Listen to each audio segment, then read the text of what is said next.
What's up, Eagles Nation? What's going on, NFL world? How you doing, division rivals? This is Steven Hyder with Gate City Sports Channel where the cerebral NFL fan comes for about 10 minutes of daily content. Good morning, good afternoon, good evening, everybody, whenever it is that you get around to watching this video. Once again, Steven Hyder, Gate City Sports Channel. Listen, if you're new to the channel, if I can ask you to do me a favor, if you watch today's video and you think to yourself, like, hey, I like the content, I like the way it's being presented, do me a huge favor. Hit that subscribe button, guys. It helps a lot, guys. It keeps YouTubers motivated, and we, in return, will keep pushing out content. To all my OGs, you already know I'm going to ask you to do. Go ahead, guys. Hit that thumbs up button. That thumbs up button is one of the ways that we can communicate with YouTube to let YouTube know to take this content and push it out across the platform. So that way we can bring other people into the community. Okay, guys. So, number one, I just want to say thank you to Philly Mike and to Philly Fresh for, doing the live stream this past Saturday. It was a lot of fun. I appreciated doing it. Um, Look, we got some stuff planned in the future. Hopefully, we'll do one on Philly Mike's channel pretty soon. Maybe we can even do one on Philly Fresh's channel coming up, guys. We'll work some stuff out. On the note about these kind of like live streams, guys, I do have a concept I'm ironing out where I want to bring in some of my friends that I know, some people I know that I've coached with, some people I've served in the military with that are actively involved with like coaching and sports and the youth, and I want to interview them and I want to talk to them. And I'll set up an interview series where at the end of the interview series, as you guys get to know these people that I know, you can ask them questions and that kind of thing. So I do have that kind of plan coming up in the future. So hopefully we get around to that. All right, today's topic, y'all. All right, today's topic, guys, I really want to talk about kind of ironing out the details of this defense, right? I want to talk about safety play, and let's begin. We're not going to get deep into it, but let's begin the conversation about the defensive line. Because let's be honest, I think we have to define where the areas are of need. What is the most important areas of need for Jim Schwartz to get a feel for where we're going to go with draft picks and where we're going to go with free agency dollars. All right. Content today, let's talk about it. Where's the biggest area of need? And let's take a look at some of the safety prospects that might be out there. All right, y'all. Let's get to it. Quick little strike near sidelines. Harvin. All right, ladies and gentlemen. If you're wondering why I'm showing you film of the Buffalo Bills, just give me a second, guys. I promise you there's a method to my madness here.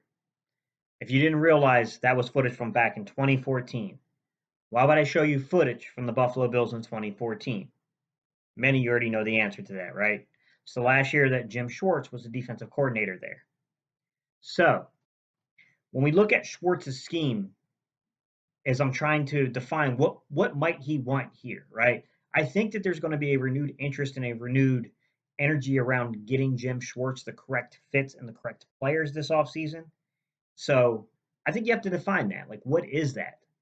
And the only way I can do that was to really go back and start looking at film from previous seasons when he was the defensive coordinator from, what was it, like '01 to '08 in Tennessee, what he did in Buffalo up to 2014. I didn't really look too much at that Detroit years because he was the head coach. And of course, his style is going to be mixed in there. But, you've got to account for who your D coordinator is because that person's, even though they may not be the main play caller per se, defensively for you, they're going to be pivotal in the setup of your defensive personnel. So I didn't really take too close a look at Detroit. But what I can tell you is this. There are some very obvious things you can point out from Jim Schwartz's system. Number one, he's heavily relying on good defensive line play. Even if you go back to 2014 in Buffalo, his defensive line play was defensive linemen were Mario Williams, Kyle Williams, Marcel Darius, and Jerry Hughes. It's a fairly good defensive line. Go to Philadelphia. What is the projected starters for Philadelphia this upcoming season? Brandon Graham, Fletcher Cox, Malik Jackson, Derek Barnett. Clearly, we haven't invested a lot in the defensive line there. But there are some small caveats here. But I'm going to get to those in a minute about the defensive line. There are some small things I do notice here where I don't think everyone is a complete match and is playing in the correct positioning for where they're supposed to be, per se. When you go into Jim Schwartz's coverage schemes, I will say this. He has always been somewhat conservative in terms of playing zone, okay? I did see a little man there, and he plays man in Philly too. He will play cover one I see it a lot more on second and third downs, but I did notice a slight difference here. He expected his corners to play in zone. With that said, I saw a lot more cover two than cover three. Go back and watch that 2014 game against the Jets. And if you go on YouTube, guys, the whole first half, you can watch the whole first half of that game. Watch how often Jim Schwartz's defense is dropping back into a cover two zone defense. And mind you, this is when they had Corey Graham on the outside, who was coming off a Pro Bowl year the year prior, and Stephon Gilmore was on the other side. And yet they were providing safety help. He didn't put his corners on an island quite as much. That's been a recent trend we've noticed since he's gotten to Philadelphia. Even I pointed out that back in 2017, he wasn't primarily a cover two guy. He still probably played a little more, cover three and things like that. But I did notice if you go back and you watch that game against the Jets in 2014, you're looking at a team with a lot of speed. The Jets. They had Vic as their quarterback. Chris Johnson was their running back. Percy Harvin was one of their receivers. The intent there was clearly to add speed to that Jets offense. It wasn't very effective. I mean, they were 2-8 going into that game. Nonetheless, you can see the overall design. And you can see that, look, they play a lot of cover. Jim Schwartz is playing a lot of cover too. And that's where I get kind of confused as I'm trying to project guys going forward is, could we see, is it the unique fits of the guys we had like Malcolm Jenkins that allow us to play a lot of this cover three, cover one, single high safety stuff? Might we see Jim Schwartz start to pull back more into that cover two? I don't know. But I do know this. We need safety help at times. We need a free safety, number one, who's got more range. I love Rodney McLeod, don't get me wrong. He doesn't have enough range, guys. I would not sign him back. Doesn't have enough range to provide support. Now I'm going to show you that cover two that I was seeing on film from Buffalo back in 2014 with Jim Schwartz. All right, guys. As I look at this film, some of the things that are standing out to me here, you can see that the Bills are clearly in a cover two. The dead giveaway for me for cover two, especially when you're looking pre-snap, is look at the safeties in relation to the hash marks. Generally speaking, if you see safeties go wide set and you see a base package, meaning a 43 for Jim Schwartz, you can expect there's going to be some form of cover two. Now, you have concepts like the cover two cloud, which was something I talked about in the last video, and I was kind of going back and forth a little bit with some of you guys. Cover two cloud basically is when you got your corners that are kind of playing up, and they're going to carry that receiver down. So they're clouding, right? They're playing up tight, and they're going to cloud and take that receiver all the way up. All right. Generally speaking, if you play a cover two cloud, which cloud and skies are normally used for cover three defenses, guys, but don't let it trip you up. These are simple concepts to understand. You will see the safety, whether it's a free or a strong. If they have a responsibility for the slot receiver, they might shoot. They might shoot up and play that line of scrimmage real quickly. So your pre-snap and post-snap could be different. Some people will argue that a cover two cloud is just, you can call it cover two, but in reality it's just a form of the cover six defense that they still label cover two cloud, but it's not a true cover two. That's a fair argument. But nonetheless, I have seen that from Jim Schwartz in the past, over the past in Philadelphia, especially 2017. I saw a lot of that type of defense, giving you something different in pre-snap compared to post-snap. So, in this particular defense, the thing you would have watched for is, another diversion you could see here, guys, is if that middle linebacker shoots straight backwards, that's the Tampa 2. That's the Tampa cover 2, all right? It's the Tampa 2. The middle linebacker shoots straight down in between the hash marks. That's Tampa 2, all right? If not, then he's going to fall back into a zone. All three of your linebackers will fall back into a zone. They're not putting these corners out there basically in no man's land. They're not out there on an island by themselves. And I think that's an important distinction to make. Now look at the defensive line. There are some unique things about the defensive line too. Number one, we see it basically what I would call looks like a zero. It looks like they're playing zero shade, something that's very typical. So you got a zero shade, a 3 technique, and a 5 technique. So you got a 1-3-5, right? So they're trying to declare a one-on-one matchup, trying to get that pressure, seeing if they can't get the offensive line maybe to slide protect, so maybe they could bring a blitz, or just have the offensive line basically declare who they're going to block. So The one wrinkle you will see here, and I think the Eagles are leaning more towards this going in the future, but you will notice they're not necessarily playing a wide nine. They have a joker concept. And I do think that if you watch Jim Schwartz, you do see a lot of joker concepts. I just don't think he's had the exact scheme fits yet. Because right now, the guys that are more likely to play joker for the Eagles are Derek Barnett and Jannard Avery. Those are your two guys you'll see in that stand-up pass rush kind of thing. But you can see there's a joker concept with a 1-3-5, with that one being a zero shade, basically, technique there. And just we'll roll the film and you can see pretty much how this plays out and kind of get the conclusion of how effective this, what do you do against a zone defense when you have a cover two? General consensus is you run at a cover two, right? Or attack the hashes. General consensus, cover two defense, you either run at it or you go after those hashes. You go in between the two hash marks. It's generally the way you would attack a cover two defense. And what is a makeshift home game? 7-0 Buffalo lead. Pitch play to Ivory on first. If I had to give you guys an overall point here, I think sometimes we get wrapped up in how ineffective the offense was at points during the season, right? I mean, when we really lost to Sean Jackson, when we didn't have that vertical threat, everything got closed in really tightly. And we had to, very laboriously move down the field to try to put points up on the board. Absolutely, that's a big need. We got to go get guys who can, make plays on the football and guys who can stretch the field.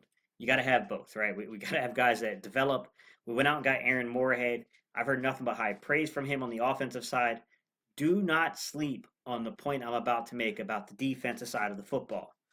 We need all around team speed.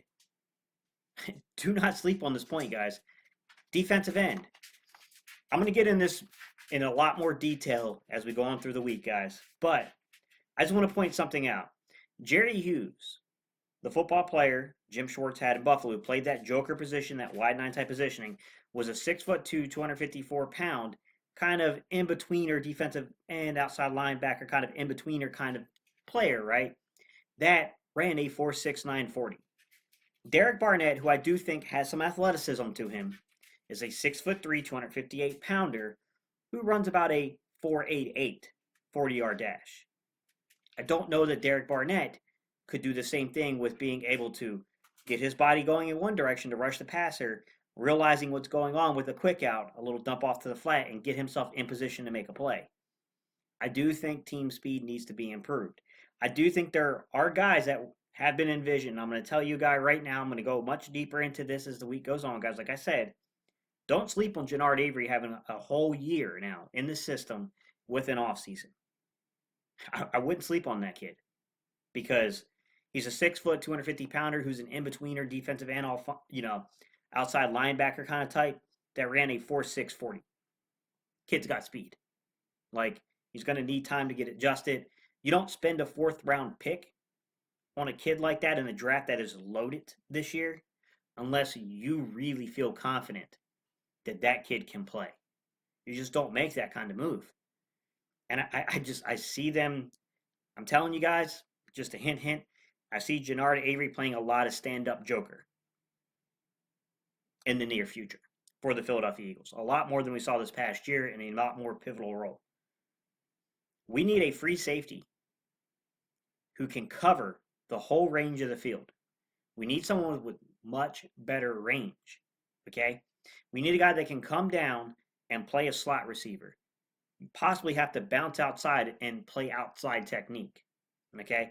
Play back as a single high safety, covering the whole range of the field, or possibly dropping back in a cover two, covering half of a field, right? A quarter to a half of the field, basically.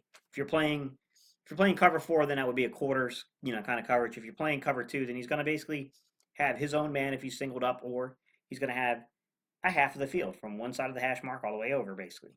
So, I mean, you got to increase the team speed here, guys, to make things even more, pressing. Look at the linebacker play. Look how fast those linebackers were flowing to the ball. You got to have more of that. You do.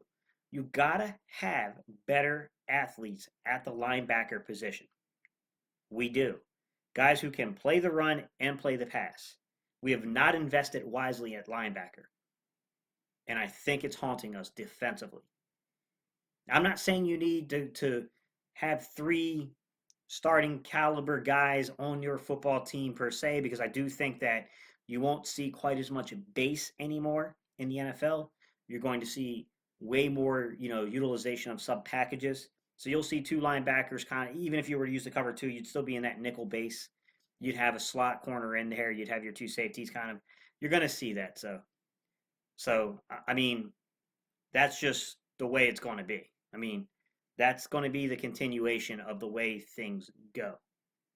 But team speed has got to be one of those things that has to be increased at both, safety, linebacker, and even I wouldn't sleep on that guy that's playing that defensive end wide nine joker technique concept in the NFL. You have to have that team speed. If I can give you one, I'm just going to look at internal solutions. Okay. Free safety. We all know there's two guys still on the roster who have some abilities to play in, right? They're more of an inner corner. They're playing on the inside. They're not, they have the ability to play outside, but it's not their strong suit. The one that has the most range is Avonte Maddox. The guy has a 40-inch vertical. The guy can, if I'm not mistaken, I think he's high 4.3 speed. So he's got the range to play everywhere. He can line up one-on-one on a nick against a slot receiver in like the nickel basically. He can play outside if you have to carry him outside on a receiver for some reason. And like I said, he's got the speed if he's in a single high coverage where he can get all across the field. And because even though he's a smaller guy, he has that 40-inch vertical, he can elevate up and knock balls away. I do think that he is a good candidate if he can physically hold up to the demands of playing free safety, which I do think free safety he probably can hold up to the demands there. I don't, trust him as a strong safety playing in the box per se, but definitely as a free safety, I could see some honest abilities out of him, and he did it his rookie season at a very, very high level. And I do think that is a very easy transition for a guy like Avonte Maddox to make. I just think that athleticism, just greatly improves one position for you in terms of your team speed. The other thing I think that kind of move does, and it goes for the same guy I'm going to name afterwards, is it allows you to put your best players on the football field all together. So if you're going to be playing a lot of base nickel, now you got Cre'Von LeBlanc in the game. He's not the fastest guy, but he plays really well inside. You got Cre'Von LeBlanc playing inside as your nickel. Now you have Avonte Maddox playing your free safety, so you have this guy with this great range, this great speed. And now you can focus on going and getting a high draft pick to play your corner, or a marquee free agent if that's what you're seeking to play corner, right? Then you can have Sidney Jones or another another player out there playing the opposite side, whether that's left or the right cornerback position. So you can instantly, and I do think that having Sidney Jones and Avonte Maddox on the field at the same time is adding a lot of team speed. You're going to have team speed there if you do that. Now, the other guy that I think allows you to do this, and this is why Avonte Maddox makes sense in the same way, is you can take a guy like Rasul Douglas. So if you had Avonte Maddox at the free safety, and then you got a guy like Rasul Douglas who can basically play the backup role, both as the kind of inner corner, so playing the inside cornerback position, like a backup nickel kind of position, or even playing outside if someone can't go. You got a guy that's ready to go and pretty much play everywhere. He can play any position if you needed him to play in the secondary. I do think if Rasul really and honestly spent more time and got to, increase that physicality just a little bit, the way he reads and reacts to people, I do think Rasul Douglas could actually probably be a better fit at strong safety than even free. But I do think he has the ability to play free safety. I just worry, does Rasul have the actual foot speed to give you the range and coverage you need at the free safety position? That would be the only hesitation I have with Rasul playing free safety. Now, it could prove you wrong. You need good speed there, but you don't need elite level speed, but you need to be fast enough and rangy enough to cover the whole field. And I do think that Rasul is very good at reading and reacting to the football. I also think, like I said, I do think Rasul probably is a better fit at strong than he is free, but I think he's got utility there. And I think you can take guys like that, and what you're doing is you're allowing yourself to put the best football players you have on the field. And that's a plus. Even if you go dime and you only have one linebacker in the game, now you got a guy like Rasul who can come in also and play inside. So you got, whatever player you draft or whatever player you sign in free agency who's going to be that corner you're envisioning down the road playing one side. You got Sidney Jones on the other. You got Cravon LeBlanc, playing inside. And then you got Rasul Douglas or Avonte Maddox playing inside with the other one playing back in the safety role. So it gives you that kind of flexibility. And I just think this is one easy way of resolving the issue without having to going and spending extra money. But this is only one possible solution. And in the years that come, you're going to need multiple solutions, like I said. Now, tomorrow, I'm going to flip the script a little bit, guys. I'm going to talk more so about what are some of the free agent acquisitions we could make, okay? And I'm specifically focusing here on safety and how to essentially improve upon the safety play, okay? I just said the big focus here is going to be on overall range. I need a free safety with range, okay? If you don't get a free safety with range, you're dead in the water, in my opinion. Now, all this is assuming Malcolm Jenkins is back. I'm going to go with what's on the roster right now. Knowing full right well, I would say we're at a 50-50 kind of ordeal right now with Malcolm Jenkins. I don't think this is a layup anymore. I don't know what the outcome is going to be there. I hope we find a way of working this out for another year or two, but none of us know. I mean, depending on what Malcolm Jenkins' demands are, and it may not be the money that the Eagles have a problem with, it might be the length of the contract maybe they have a problem with. So I don't want to say something when I'm not being made privileged to the actual negotiations on the contract. You guys get what I'm saying? Like, I don't want to come out there and make something saying like, oh, he's going to be back. Like, I don't know. I honestly don't know. I think if it was such a layup, it would have happened already. The fact that it hasn't happened already tells me this is not a layup. So they have until March, I think March 18th to technically declare him, whether or not they're going to decline his option or pick it up. So there's still time. That would indicate to me that they're at least trying to work something out if they haven't made a move yet. But I would keep my eye on that, guys. I would definitely keep my eye on what goes down there. So that's it, guys. Question of the day. Question of the day. I'll tell you what. You got Rasul Douglas. You got Avonte Maddox. You got a need at free safety.